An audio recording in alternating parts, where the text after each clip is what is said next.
Esse, sem sombra de dúvida, é o primeiro filme da nossa lista, A Lista de Schindler. Você tem que assistir esse filme ao menos uma vez na vida, ou você não pode passar para outra vida sem ter assistido esse filme.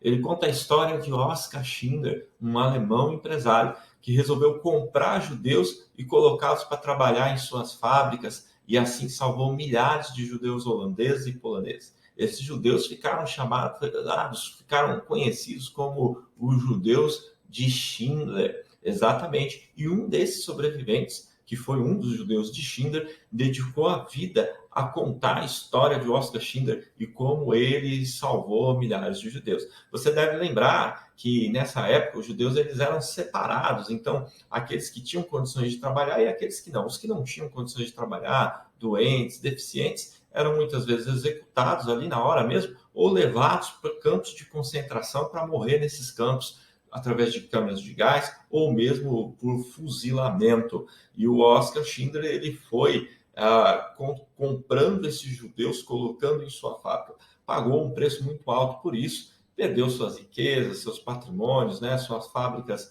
eram um verdadeiro exemplo de improdutividade. O Oskar ele comprava até crianças e colocava na fábrica para salvá-las. Graças a ele, uma geração inteira de judeus poloneses e holandeses sobreviveram ao massacre que foi o Holocausto. Esse filme foi dirigido em 1993 por ninguém menos que o Steven Spielberg. O cara é um gênio. O filme é extraordinário. Parece que você está lá com eles naquela época. O filme é em preto e branco, ele te transporta para aquela história. A riqueza de detalhes dos judeus sendo separados, sendo triados, o desafio de comprar esses judeus, né? E ao mesmo tempo o risco que o próprio Oskar Schindler corria, não só financeiro, porque ele foi à falência, mas até de vida mesmo, caso os judeus percebessem os alemães percebessem o que eles estavam fazendo ali. Então, o filme é extraordinário. O ator principal que faz o papel do Oskar Schindler é ninguém menos que o Liam Neeson. O cara atua muito, gente. O cara atua muito. Faz um papel assim inigualável e atuação muito bem feita, trilha sonora muito bem feita. O filme ganhou 7 Oscars, ganhou vários prêmios, Globo de Ouro, enfim, você tem que assistir. A minha sugestão é que você assista o filme e depois leia o livro A Banalidade do Mal, da Hannah Arendt, né? Eichmann em Jerusalém, e você vai ter vários insights, e esse filme vai falar muito com você a respeito do valor da vida, porque afinal de contas, Schindler fez uma escolha em perder todo o seu patrimônio, todas as suas riquezas para salvar o maior número de judeus que ele pudesse fazer.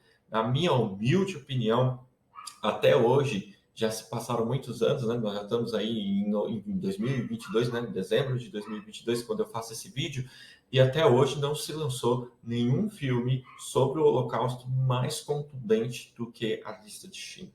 Né? Temos muito bons filmes, temos filmes sobre a Anne Frank, o Diário de Anne Frank, a amiga de Anne Frank, o fotógrafo de Mauthausen, nós temos o Menino do Pijama Listrado, nós temos O Pianista, todos os filmes com essa temática do Holocausto. Nós temos A Negação, que é um filme extraordinário também sobre o Holocausto, mas A Lista de Schindler, na minha pequena opinião, ele está em primeiro lugar e você tem que assistir esse filme ao menos uma vez. Ele é baseado em um romance escrito anteriormente, tá? O filme vem em 1993, mas o romance já tinha sido escrito quase mais de uma década atrás, e foi baseado nesse romance que foi feita essa verdadeira obra de arte que é A Lista de Schindler, e mostra essa relação entre os alemães e os judeus, e a forma indiscriminada do massacre que os judeus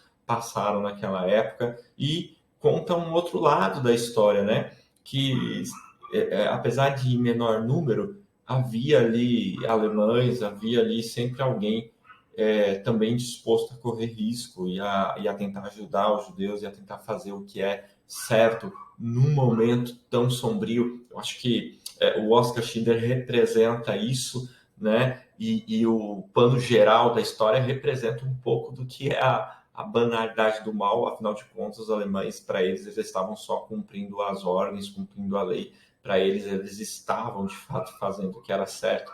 Parece que não havia ali uma crítica da moral em relação ao que eles estavam fazendo. Enfim, eu não vou falar mais, porque se você não assistiu, o ideal é que você assista o filme para captar todas essas mensagens que ele passa. Eu te desejo um bom filmaço e coloca aí no comentário. Vamos discutir sobre esse filme, vamos falar sobre ele. Um forte abraço para você.